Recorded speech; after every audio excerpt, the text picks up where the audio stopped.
이전보다 예수님을 더 사랑하게 되는 시간, 복음 에세이. 오늘은 7번째 시간입니다. 여러분 한 주간 잘 지내셨죠? 예수님을 더 사랑하는 하루하루 보내고 계신가요?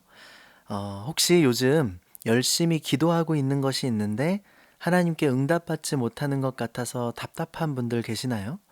혹은 내가 계획하고 원했던 방향대로 하나님께서 내 삶을 이끌어 주시지 않는 것 같아서 두렵고 초조한 마음을 가지고 계신 분들 있나요?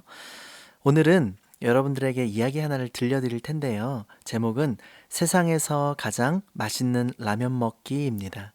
이 이야기를 들어보면서 우리 삶에 필요한 것들이 있다면 같이 붙잡았으면 좋겠습니다. 그러면 한번 시작해 보겠습니다.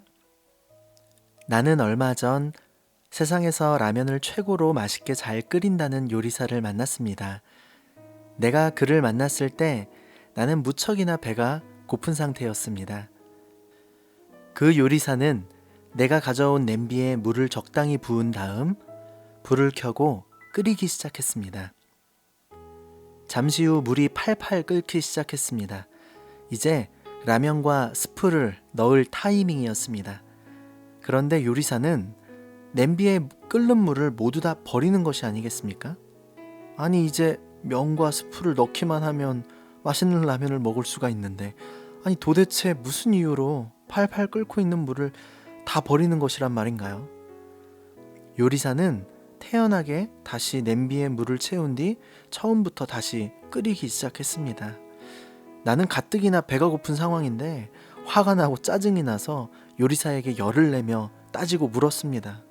아니 지금 배고파 죽겠는데 대체 왜 그런 거냐고, 누굴 약 올리는 거냐고, 이제 거의 다 되어가고 있었는데 어째서 처음부터 다시 시작하는 것이냐고. 그런데 그는 아무 말 없이 싱크대 한켠에 방금 전 쏟아버린 물을 보여주었습니다. 그곳에는 온갖 더러운 찌꺼기들과 기름때가 엉켜 있었습니다. 그제서야 나는 조용히 입을 다물고 식탁에 가만히 앉아서 인류 요리사의 솜씨를 그저 신뢰하는 마음으로 묵묵히 기다릴 수가 있었습니다.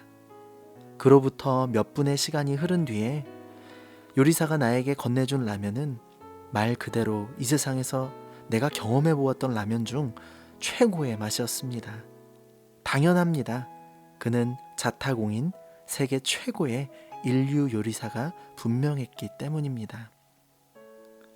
여러분 어떠세요? 이 이야기를 들으면서 느껴지는 것이 좀 있으신가요?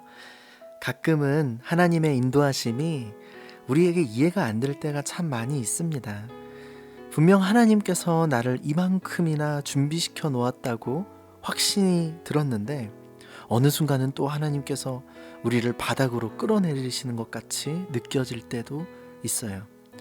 지금까지 하나님께서 직접 내 삶에 이루어 놓으신 모든 것들을 한순간에 다 엎어버리시는 것처럼 느껴질 때가 있는 것이죠. 우리는 그때마다 전부 다 이해하지 못할 때가 대부분입니다. 하나님, 어째서 그렇죠? 왜 처음부터 다시 시작해야 되나요? 왜 여기서 열매 맺게 해주시면 좋을 텐데, 왜 여기서 조금만 더 하나님 열어주시면 너무 좋을 텐데, 조금만 더 하나님 도와주시면 좋을 텐데, 왜 지금? 그런 순간에 하나님께서는 자상하고 나긋하게 말씀해 주십니다. 다시 시작하는 게 아니란다. 이제서야 비로소 시작할 수 있는 거란다. 나는 사랑하는 너에게 최고의 것을 선물해 주고 싶단다. 우리 삶에 찌들어 있는 기름때는요, 그냥 물로 헹구기만 해서는 안 될 때가 많은 것 같아요. 그곳에 물을 붓고 팔팔 끓어야만 깨끗하게 씻겨질 때가 있기도 합니다. 어쩌면 하나님께서는 우리 삶에 이루어 가실 놀라운 계획들을 아직 시작도 못하고 계셨는지도 모릅니다. 정말로 제대로 된 맛있는 라면을 끓여주고 싶으셔서 그동안 우리를 깨끗하게 비우는 작업을 하고 계신 것인지도 몰라요. 어쩌면 지금 이 순간에도 말이죠. 물론 우리는 힘들고 조금 고단하고 어려울 수도 있겠지만, 그러니까요 여러분, 우리 불평하지 말았으면 좋겠어요. 그리고 조급해하지도 말았으면 좋겠습니다. 하나님은요, 이 세상 누구와도 또 무엇과도 비교할 수 없는 최고의 분이십니다. 그분이 바로 하나님이세요. 그러니 우리 잠잠히 하나님의 때를 기다려 봅시다. 훈련과 연단을 주신다면 묵묵히 감당해 봅시다. 그러면 어느새 하나님께서 끓여주실 최고의 라면의 맛을 감상할 시간이 다가오고 있을지도 몰라요. 기대되지 않나요, 여러분? 시편 37편 5절에 이런 말씀을 우리에게 들려주십니다. 너의 길을 여호와께 맡기라. 저를 의지하면 저가 이루시고.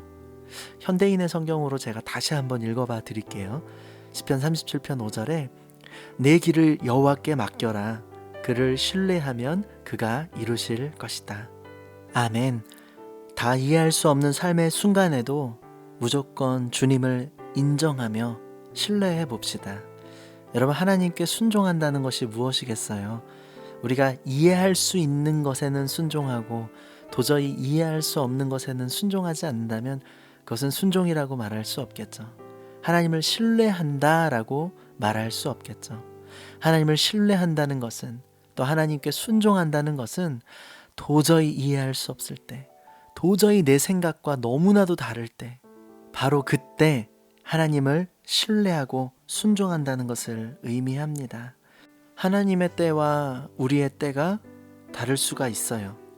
그리고 하나님의 방법과 우리의 방법이 다를 수 있습니다. 하나님이 사용하시는 사람과 우리가 원했던 사람들이 다를 수가 있다는 것이죠. 하지만 우리가 신뢰하고 믿는 것은 하나님은 언제나 옳으십니다. 그러니 삶의 매 순간 하나님을 신뢰하며 감사할 수 있는 것이죠.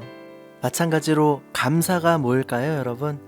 도저히 감사할 수 없을 때 하나님 감사합니다 라고 고백하는 것, 그것이 진짜 감사일 거예요. 여러분, 우리가 하나님께 순종할 때, 그분을 신뢰하며 의지할 때, 그래서 하나님께 감사할 때, 감사하는 우리는 반드시 놀라운 은혜들을 경험하게 될 것입니다. 이 세상에서 최고로 맛있다는 라면의 맛을 경험하는 것과는 비교할 수도 없을 만큼 놀랍고 아름다운 기적을 우리는 반드시 경험하게 될 것입니다. 여러분, 기억해 주세요. 하나님은 하나님이십니다. 그분을 의지하세요. 그리고 그분을 신뢰하세요. 그러면 하나님께서 우리의 삶의 길을 가장 좋은 것으로, 가장 좋은 길로 인도해 가실 것입니다. 이 고통의 터널이 언제쯤 끝날려나 이렇게 막막하고 초조해할 수 있는데요. 그냥 하나님의 손을 꼭 붙잡고 계세요. 우리는 빨리 지금 끝났으면 좋겠다고 생각하는 그 순간을 지나서 하나님께서 더 좋은 때를 우리에게 허락하실 것입니다. 지금까지 복음 에세이의 진행자, 저는 권복음 목사였습니다. 하나님의 손길이 여러분과 함께 하신다는 것을 꼭 기억하시고요. 평안한 밤 되시고요. 사랑하고 축복합니다.